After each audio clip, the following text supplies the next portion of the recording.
이광재 의원이 통합전당대회를 강력하게 주장했습니다. 이재명 대통령도 이야기했던 통합전당대회죠. 이 얘기를 듣고 조국혁신당과의 합당을 목숨 걸고 반대한 이현주, 그리고 그 옆에 붙어있는 뉴박 세력들은 어떻게 반응할지 궁금한데요. 지방선거 결과만 봐도 민주당은 통합이 필요한 때입니다. 어떤 분석이 오갔는지 영상으로 확인해 보겠습니다. 저희 프로그램 오시기 전에 페이스북에 글을 올리셨어요. 지금 필요한 것은 정책 전당대회고 통합 전당대회다. 그리고 이제 첫째, 둘째, 셋째를 꼽으셨는데 일단 줄 세우기 전당대회 시대를 청산해야 된다. 둘째, 당대표 지명직 최고위원 두석을 지방정부 몫으로 돌려야 한다. 그리고 세 번째, 험지에서 헌신한 분들을 확실히 예우합시다라는 겁니다. 김부겸 선배의 눈물의 연설을 잊어서는 안 된다. 이제 이런 말씀 주셨는데요. 네. 저희 프로그램 오시기 직전에 이제 이 세 가지 의제를 던지셨습니다. 네. 왜 이 글을 쓰셨습니까? 지금 민주당 전당대회가 사실은 새롭게 태어나는 대회가 돼야 되잖아요. 네. 새롭게 태어나려면은 국민들이 원하는 민생 문제에서 유능한 모습을 보이라는 부분에서 정책 전당대회가 돼야 되는 거죠. 그다음에 두 번째로는 소위 당 대표하고 최고위원이 짝짓기를 해가지고 우리 당 대표는 능력 있는 사람이 자기 최고위원도 능력 있는 사람이 돼야 되잖아요. 네. 그래야 계파 정치를 없앨 수 있고 그래야 싸움을 줄일 수가 있잖아요. 그리고 또 하나는 이번에 우리가 많은 국민들한테 이번 선거에 일 잘하는 정부, 그다음에 지방 정부도 일 잘하는 정부를 찍어달라고 했잖아요. 네. 그러면 민주당 지도부에 광역 단체장 중에서 한 분 정도가 최고위원에 들어와야 되는 거 아닌가. 또 하나는 지난번 염태영 전 수원시장께서 기초단체장으로 수원시장으로 최고위원이 됐었는데 맞습니다. 예. 전국의 민주당의 기초단체장 중에서도 한 분을 모셔와야 그래야 중앙 정치의 모습과 지방 정부가 일 잘하는 것을 우리가 지원할 수 있는 것이 확실하게 될 거다. 네. 시스템이 중요하다. 그렇죠. 또 네. 하나는 저는 정말 이번에 아까운 패배 서울시장을 졌지만 저는 더 눈여겨보는 게 김부겸의 눈물의 연설이에요. 저는 김부겸 선배에 대해서 참 다 좋은데 뭔가 약한 면이 있다라고 했는데 이번에 선거를 치르는 거 보면서 저는 김부겸 선배가 확실하게 정치 지도자로 일어섰다고 봐요. 아 이번에. 네. 예. 그래서 대구에서 보면 저 플래카드 붙잖아요. 김부겸 측민 다시 일어나 주십시오. 힘든 대구를 버리지 마십시오. 예. 라고 하는 부분이 있고 또 하나는 정말 우리 120만 당원들이 1,000원 내면서 정말 막걸리집에서 싸우기도 하고 헌신했는데 강릉에서 32년 만에 강릉시장이 이겼어요. 그러니까요. 동해시장도 이겼어요. 예. 우리가 안동시에서도 민주당이 다수당이 됐어요. 맞습니다. 오준규 의원은 정말 그 경북도지사 후보로 눈물의 투혼을 했어요. 예. 이런 부분에서 우리가 너무 서울시장 진 거에만 지금 너무 하는데 김부겸 선배 정말 잘했다. 네. 우리 당원들 안동 당원들 정말 잘했습니다. 고맙습니다. 험지에서 분투한 사람들의 승리를 우리가 용기를 북돋아주는 이런 모습을 보였으면 국민들이 나는 민주당을 또 새롭게 봤을 거예요. 그럴 것 같아요. 따뜻한 사람들이구나. 예. 네. 그렇죠. 정이 좀 있네 이 당은 그런 그렇죠. 생각을 할 것 같은데. 그리고 김부겸 선배에 대해서는 전 당과 중앙 정부에서도 난 확실한 역할을 줘야 되고 어떤 역할을 드려야 된다고 생각하십니까, 김부겸 그거는 뭐 총리한테? 정부가 정하는 거니까 제가 얘기하는 게 아니, 아주 당, 중요한 아니 정부 말고 당. 당에서는 저는 뭐 상임 고문은 기본으로 저는 모셔야 제가 왜 된다고 그거는 보죠. 뭐 굳이 안 해도 다 자동으로 제가 이제 김부겸 선배가 정부에서 어떤 역할을 하셔야 된다. 저는 그렇게 보죠. 예, 예. 그리고 나머지 우리가 오준규 의원이나 김경수 전 지사는 아깝잖아요. 예. 그런 분들이 만약에 당의 최고위원에 도전하는 길이 오게 되면 예. 우리가 임미애 의원이나 예. 그런 분들에 대해서 우리가 험지에서 했던 분들의 기회를 줘야죠. 네. 그 제가 좀 여쭤보고 싶은 것은 첫 번째 거예요. 줄 세우기 전당대회 시대를 청산하자라고 하셨는데 더불어민주당의 줄 세우기 전당대회 관행이 있었다. 이게 당 대표와 최고위원 후보가 짝을 지어서 싸우는 구조다. 이걸 깨야 된다. 이런 말씀을 좀 주셨어요. 대체로 국민의힘이 당 대표 최고위원 런닝메이트로 이렇게 출마를 많이 하는데 민주당에도 이런 관행이 있었습니까? 지금 그런 모습을 약간 보여온 적이 그런 있었죠. 흐름을 보이고 있다. 네, 근데 이제는 좀 그러면 안 될 것 같아요. 이번에 네. 저는 아마 최고위원회 많은 분들의 젊은 70년대생들도 많이 등장하는 것 같아요. 그래서 젊은 우리 정치인들이 등장하려면 살 좀 약하잖아요. 예. 그러니까 자기 실력대로 할 필요가 있겠다. 그래야 서로 짝짓기를 안 해야 나중에 당 대표가 되고 나서도 권위가 생기잖아요. 자기 실력으로 돼야 되니까. 예. 그렇게 생각하죠. 저는. 기본적으로 대통령은 현재의 권력이지만 당은 현재의 권력이면서도 미래의 권력이잖아요. 그런데 대통령은 일을 하고 싶잖아요. 네. 근데 그 일을 하는 데는 결국은 법률과 예산이 국회가 통과되지 않으면 될 수가 없잖아요. 그렇죠. 예. 그러니까 대통령이 일하고 싶은데 그것을 국회가 법률과 예산으로 확실하게 도와주지 않으면 안 되는 거죠. 맞습니다. 그래야 이제 그래야 한 팀이 되는 거라고 볼 수 원팀이 되는 있죠. 거죠. 예. 그리고 노무현 대통령께서 왜 미국의 경우에는 그 장관들의 평가 점수 중에 뭐가 있냐면은 그 해당 정당의 지지도에 높은 기여를 한 것도 평가 항목에 들어간다. 그 처음에 인수위 때. 네. 아니 그리고 대통령이 막 그 현직 대통령이 지지 연설도 하고 다니잖아요. 우리는 공무원의 중립 의무 때문에 그렇게는 못하지만 네. 당과 정부가 원활하게 한 팀이 돼서 가야 되는 건 틀림없는 것이다. 다만 당에 대해서 막 인사에 대해서 이렇게 해라 저렇게 해라 하는 것은 불합리한 것이지만은 네. 긴밀한 협조가 되는 것은 반드시 필요한 거죠. 왜냐하면 대통령의 지지도에 당의 영향을 받고 당의 지지도에 대통령의 영향을 받을 수밖에 없거든요. 왜냐하면 여당은 일하는 결과를 내야 되는 거고 야당은 비판만 하면 돼요, 사실은. 그런 면에서 유능한 정당이 되고 유능한 정부가 되려면 한 팀이 될 수밖에 없는 거죠. 네. 그 지난 금요일 대통령 브리핑 혹시 보셨습니까? 못 봤어요. 아, 못 보셨어요? 대통령 브리핑을 통해서 이제 앞서 말씀하신 대로 뭐 그 이론가 사상가 뭐 실천가 이런 분들과 정치인은 좀 다르다. 즉 그분들은 그냥 주장만 할 수 있지만 현실의 책임을 맡고 있는 것은 정치이기 때문에 그렇죠. 예, 훨씬 더 막중한 책임감을 가지고 일을 해야 되고 현실에 기반한 역할을 해줘야 된다. 그래서 이런 얘기가 최근에 대통령의 그 어딘 가운데 특히 이제 해외 순방 중에도 지금 민주당과 여당에 대한 메시지가 계속 나오고 있는 거예요. 이건 대통령의 지금 상황이 어떻다라고 유추해 볼 수 있는 겁니까? 사실 해외 순방 가면 해외 순방에 집중하시기도 바쁜데 해외에서 지금 국내 현안에 대해서 계속 X의 메시지를 내신 거거든요. 네. 우리가 해외 가면 더 애국자가 된다는 말이 있잖아요. 그러니까 네. 사실은 어떻게 보면은 우리가 여당에서 볼 때 경쟁 상대가 야당 같지만 해외에 나가면은 해외 정상들과 이들 사이에서 내가 어떻게 살아가야 될 건가, 어떤 협상을 하고 어떤 메시지를 내야 될 건가 더 깊이 고민이 될 수밖에 없거든요. 네. 그런데 그 대통령의 위상은 국내 정치에서 얼마나 탄탄한 지지도를 갖고 있느냐가 발언권에 막강한 영향을 행사하거든요. 그렇잖아요. 네. 네, 그런 면에서 저는 이제 민주당이 단합된 모습으로 좀 갔으면 좋겠다. 저도 민주당이 사실은 이런 말이 유명한 말이 있어요. 성공은 부모가 여러 명이야. 근데 실패는 부모가 없단 말이 있죠. 아무도 책임지지 않는다는. 근데 잘된 일이 있으면 다 자기 때문에 잘된 거고 안 된 일이 있으면은 다 너 때문에 안 된 거야라고 하는 그 내 탓을 하는 순간 여당은 붕괴되게 돼 있어요. 남 탓하는 순간 여당은 붕괴된다. 그렇죠. 예. 그래서 우리가 김수환 추경이 내 탓이요라고 하는 부분은 예. 그것은 삶의 지혜이자 특히 정당 같은 경우에는 예. 가장 중요한 태도라고 봅니다. 왜냐하면 인간은 불합리하고 부조리한 면을 가지고 있거든요.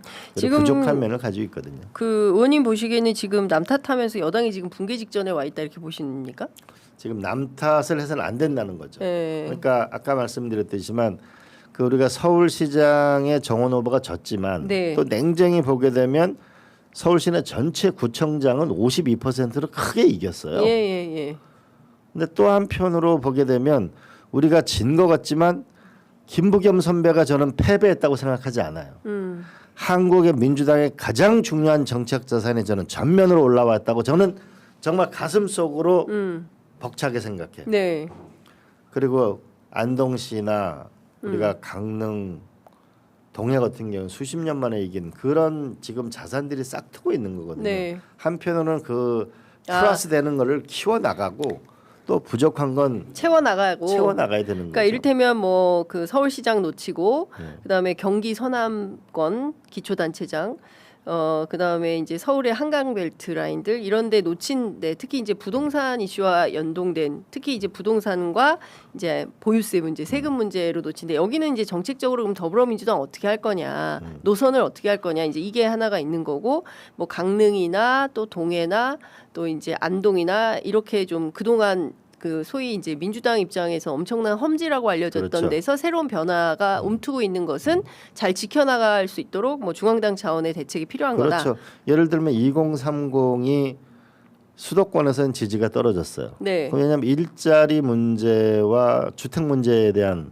예. 불만이 컸던 거죠. 그렇죠. 그런데 또 한편으로는 대구하고 부산에서는 2030 지지도가 김부겸 전재수 후보가 높았어요. 그러니까요. 왜냐하면 2030의 특성상 기득권 세력을 싫어하는 것이 있거든요. 예. 그런 면에서는 2030의 김부겸 전재수는 지지한 거란 말이에요. 그러면 2030도 냉정하게 봐야 되는 것이죠. 수도권의 2030과 지역의 2030을 구분해서 그렇죠. 정책 전략을 세워야 근데 된다. 똑같은 거는 일자리와 주택은 같은 요구지만 음. 민주당이 꼰대 정당의 모습은 확실히 벗어나야 되는 거예요. 기득권 세력이 아니고 예. 새로운 혁신 세력이라는 이미지가 그런 내용이 있어야 되는 거고 예. 또 하나는 65세 이상 70세 이상에서는 민주당은 항상 지는 건가? 아니다. 우리가 유럽에서 보면은 진보적인 정당이 오히려 복지나 이런 연금 혜택 때문에 지도가 높잖아요. 그건 어떻게 할 건가? 네네. 또 하나는 한강 벨트는 정말 항상 지는 건가? 그렇지 않거든요. 그렇게 되면 나라가 분열되는 것밖에 더 되겠어요. 그런 면에서 우리가 정책 정당으로 확실히 나가야 된다. 그리고 예. 또 하나는 남 탓이 아니고 내 탓이고 통합 전당대회로 나가야 된다. 이현주가 페북에 아주 의미심장한 글을 썼습니다. 자, 선관위 개혁 이걸로 시비를 걸기 시작합니다.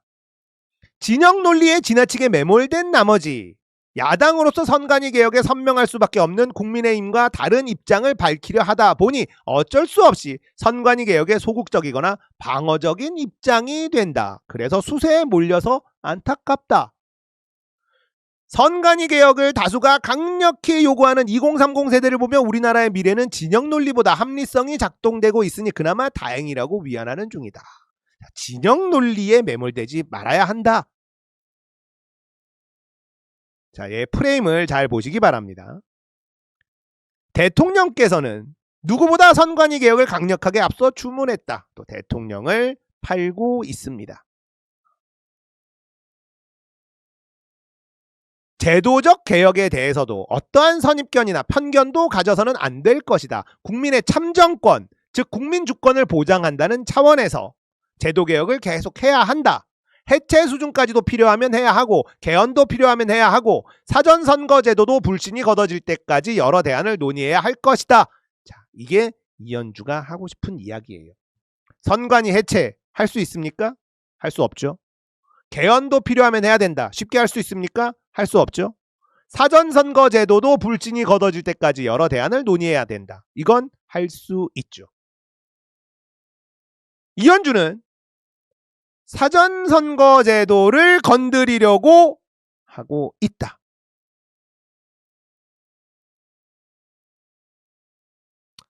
노골적으로 나오고 있어요.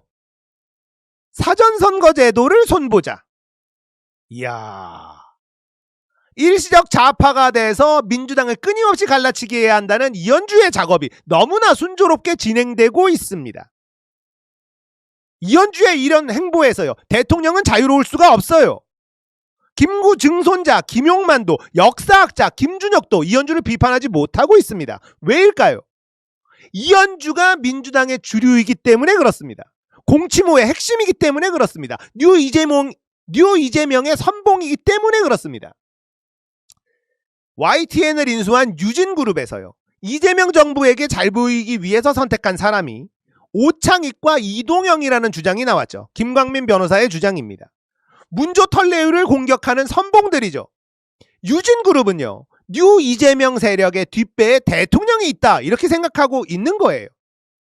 결국 대통령에게 잘 보이기 위해서 오창익과 이동영에게 자리를 줬다는 주장 아닙니까? 자본이 그렇게 판단했다는 것, 이 정권에 너무나 위험한 신호입니다. 돈은 사람보다 정직하거든요. 그렇다면 이현주의 뒷배에 대통령이 있다, 이렇게 해석해도 무리가 아닌 거예요. 민주당에서 리박스쿨 강연한 이현주에 대해서 아무도 비판하지 않고 있는 것도 대통령이 이현주 뒤에 있는 것 아니냐는 해석을 하기에 충분한 정황 아닙니까? 사전선거를 손보면 민주당에게 절대적으로 불리해지죠. 이현주는요, 민주당에게 불리한 작업을 하려는 겁니다. 이걸 민주당에서 가만히 보고만 있다? 이건 정말 심각한 일이에요. 이재명 대통령은요, 이현주를 손절해야만 합니다. 이현주는 문재인 조국 비판에 누구보다 앞장섰던 인간이에요. 조국 법무부 장관 임명할 때 삭발까지 했던 인간이 이현주입니다. 이현주가 민주당에서 계속 날뛴다면 문과산점을 받았다는 말이 계속 돌 겁니다. 대통령에 대한 신뢰는 계속 떨어지게 될 거예요. 대통령은 지금 이 상황이 얼마나 위험한지 직시해야만 합니다. 지지자들의 의심은요, 정권에 엄청난 부담이 돼요.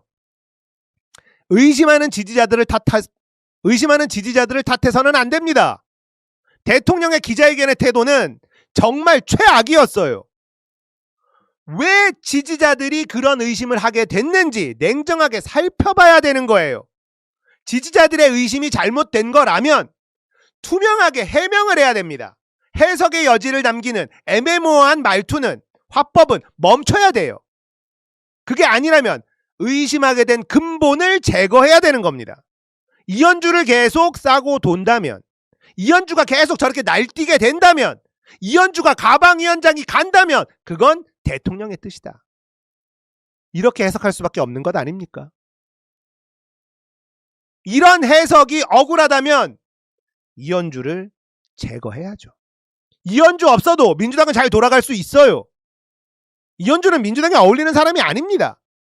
민주당을 갈라치기 해야 된다라는 말을 공공연히 했던 사람이 이현주예요. 대통령이 이현주 뒤에 있다, 이렇게 해석하는 건 절대 무리가 아닙니다. 독재자, 학살자를 찬양하는 이현주가 민주당에 있어서는 안 된다, 이게 당원들의 뜻입니다. 과거보다 미래를 보자는 말은 친일 매국 세력이나 하는 말이에요. 대통령이 결자 해지해야 되는 겁니다. 사전선거까지 건드리려는 이현주, 민주당을 박살내려는 트로이 목마 아닙니까? 민주당 내부에서 어떻게 사전선거를 건드리자는 말이 나올 수 있습니까? 이거는 있을 수 없는 거예요. 이현주가 이재명 대통령을 위해서 움직이는 것 같습니까? 아닙니다. 이재명 대통령 정신 차리셔야 돼요. 이현주 믿다가 대한민국 박살날 겁니다.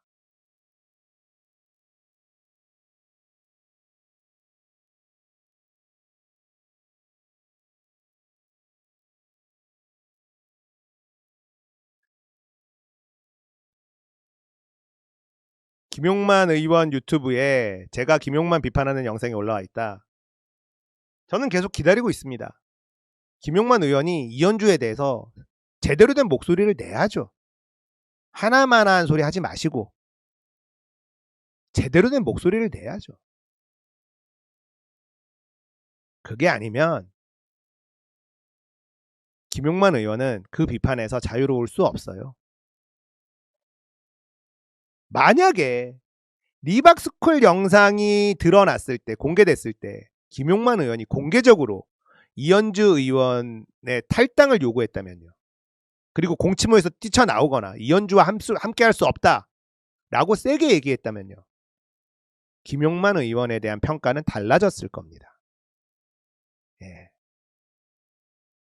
그런데 김구의 증손자마저도 제대로 된 비판을 못하고 있어요. 왜 그렇겠어요?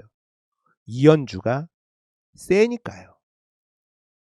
이현주가 대통령을 등에 업고 있다고 생각하고 있으니까요. 그래서 비판하고 싶은 마음이 굴뚝 같지만 못하는 것 아니냐. 우리는 이렇게 생각할 수밖에 없는 겁니다. 내가 이현주를 비판하는 건 대통령에게 들이받는 거나 마찬가지니까. 이거 아니면 해석이 됩니까? 차마 그건 못하고 있는 것 아니에요? 김용만 의원이? 김용만 의원 얘기해보세요. 본인이 출세를 위해서 이현주와 손잡은 게 맞습니까? 그건 아니지 않겠습니까? 그건 아닐 거라고 믿어요. 어떻게 김구의 증손자가 이승만을 찬양하는 사람과 손을 잡을 수가 있어요? 그건 못할 일일 겁니다. 하지만 대놓고 이현주를 비판하지 못하는 이유는 그건 이재명 대통령을 직접 비판하는 거나 마찬가지다 라고 생각해서 그런 거 아니에요? 이현주 의원이 이재명 대통령과 직접 연결돼 있다라는 걸 알고 있으니까 그런 건 아닙니까? 뭐라도 얘기를 해야 되는 거예요. 이현주 의원을 비판하거나 이현주 의원이 대통령과 직접 연결돼 있기 때문에 이현주 의원을 비판하지 못했다거나 뭐라도 얘기를 해야 되는 겁니다. 그게 아니면 당신은 출세욕에 눈이 멀어. 증조 할아버지를 욕되게 하는 파렴치한 인간으로 평가받을 수밖에 없는 거예요. 선택해야 되는 겁니다.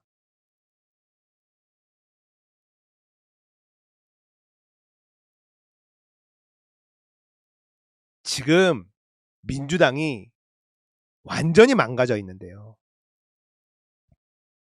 다 눈에 보이죠, 이제. 뜬금없이 공치모가 만들어진 것. 거기에 우르르 많은 의원들이 달려간 것. 대통령의 뜻이 아니었을까?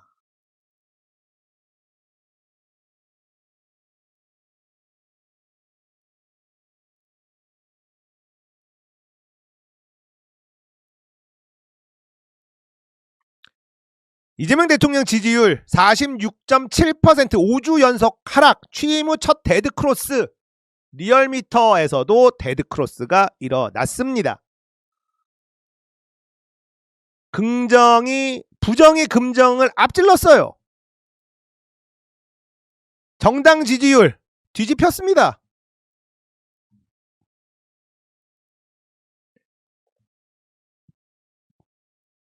연령대별로 50대에서 9.1% 하락하면서 42.8 기록해 가장 큰 낙폭을 보였습니다. 이게 핵심이에요. 역시 50대가 등을 돌린 겁니다. 9.1% 하락했어요. 42.8? 압도적인 지지를 보여주던 50대에서 42.8% 나왔습니다. 40, 50, 60 세대가 이재명 대통령의 핵심 지지층이에요. 민주당의 핵심 지지층이고요. 그중 50대가 가장 강한 지지층입니다. 여기가 심하게 이탈하고 있는 거예요. 40대 후반, 50대, 60대 초반. 요 세대가 이재명 대통령을 만들기 위해서 가장 열심히 열정적으로 움직인 세대입니다. 이들의 지지세가 빠르게 꺾이고 있어요. 리얼미터가 6.3 지방선거 선관위 어쩌고저쩌고 해석을 막 해요. 지지율이 떨어지는 이유를 다 엉터리입니다. 왜 떨어지냐? 이재명 대통령 본인으로부터 기인한 결과물이에요. 대통령 때문에 떨어지는 겁니다. 민주당이 잘못해서? 아니에요. 서울시를 탄압하지 못한 건 아쉽죠. 한동훈한테 진 것도 아쉽죠. 그게 문제가 아닙니다. 이재명 대통령 때문에 지지율이 떨어지는 거예요. 문조털 내우는 방치하면서 지지자들에게 포용하라고 훈계하는 모습에 정이 떨어진 거예요. 이 지지율은요, 매주 계속 가파르게 떨어질 수밖에 없습니다. 최악의 경우 30%대가 붕괴하는 20%대의 지지율이 나올 가능성도 있어요. 전당대회에서 정청래 대표가 연임에 성공하잖아요. 대통령의 지지율과 민주당의 지지율이 역전되는 상황이 나올 수밖에 없다. 저는 이렇게 봅니다. 그러면 대통령의 통치가 멈출 수밖에 없어요. 공무원들이 말을 안 듣습니다. 장관들에게 호통쳐봐야 아무 소용이 없습니다. 지금 분위기로 봐서는요, 이대로 흘러갈 가능성이 높아 보여요. 대통령은 지지율 하락의 원인을 엉뚱한 데서 찾고 있습니다. 기자회견에서 뭐라 그랬냐? 국민들은 먹고 사는 게 힘든데 왜 너희들끼리 싸움질 하느냐? 그래서 지지율이 떨어진 거다라고 해석을 하더라고요. 틀렸어요. 그거 아닙니다. 완전 헛다리 짚은 거예요. 이건 온전히 코어 지지층들이 등을 돌렸기 때문에 생기는 지지율 하락입니다. 대통령이 지지자들을 가르치려 들기 때문에 생기는 일입니다. 정치 저관여층, 일명 중도라 불리는 사람들은요, 민주당 내 싸움에 관심이 없어요. 검찰개혁도 그냥 진행되고 있겠지 정도로 인식하고 있습니다. 우리들처럼 위기감을 느끼지 않아요. 주식도 오르고 외교 성과도 있고 대통령 잘하고 있구나 이렇게 생각할 뿐입니다. 지금의 지지율 하락은 온전히 핵심 지지층의 이탈 때문이에요. 만약에요, 홍익표 정무수석까지 교체된다면요, 대통령의 이런 행보는 더 노골적으로 진행될 것으로 예상합니다. 저는 개인적으로 그나마 홍익표 정무수석이 대통령에게 레드팀 역할을 하고 있는 것 아니냐 이렇게 생각하고 있습니다. 우상호 지금 강원도지사 당선자죠. 예전에 방송에서 했던 이야기들이 다시 회자되고 있어요. 우상호는 진작에 눈치챈 것으로 보입니다. 검찰개혁안을 민주당이 다 준비해 놨었죠. 근데 정부가 뺏어갑니다. 그래서 검찰개혁 TF팀을 만들겠다라고 했을 때 민주당도 들어가겠다라고 해서 오케이 사인이 다 끝났는데요, 갑자기 우상호 정무수석이 대통령의 뜻이라면서 민주당 빠져라 라고 이야기합니다. 그러면서 정청래 대표와 언성이 높아졌다, 이 기사가 나온 적이 있었죠. 그 당시 우리는 우상호를 엄청 욕했습니다. 하지만 우상호 수석의 말은 진실이었어요. 그게 대통령의 뜻이었다는 겁니다. 특검법과 정부조직법을 야합해버린 김병기도요, 대통령의 뜻을 이행한 것으로 보입니다.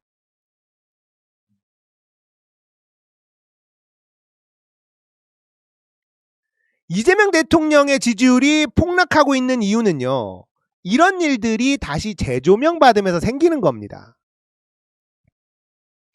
지지자들은요, 이재명 대통령이 비겁하다라고 생각하고 있어요. 우리는 김민석을 비판하고 김병기를 비판하고 우상호를 욕했고 정성호를 욕했어요. 왜냐? 대통령은 항상 뒤에 숨어 있었거든요. 대통령의 뜻을 왜곡하고 있다. 우리는 이렇게 해석했습니다. 왜 그렇게 해석했을까? 우리가 알았던 이재명이와 너무 우리가 알고 있었던 이재명과 너무 달랐기 때문에, 대통령이 그런 지시를 내렸을 리가 없다라고 판단했기 때문에 우리는 김민석, 김병기, 우상호, 정성호를 욕했어요.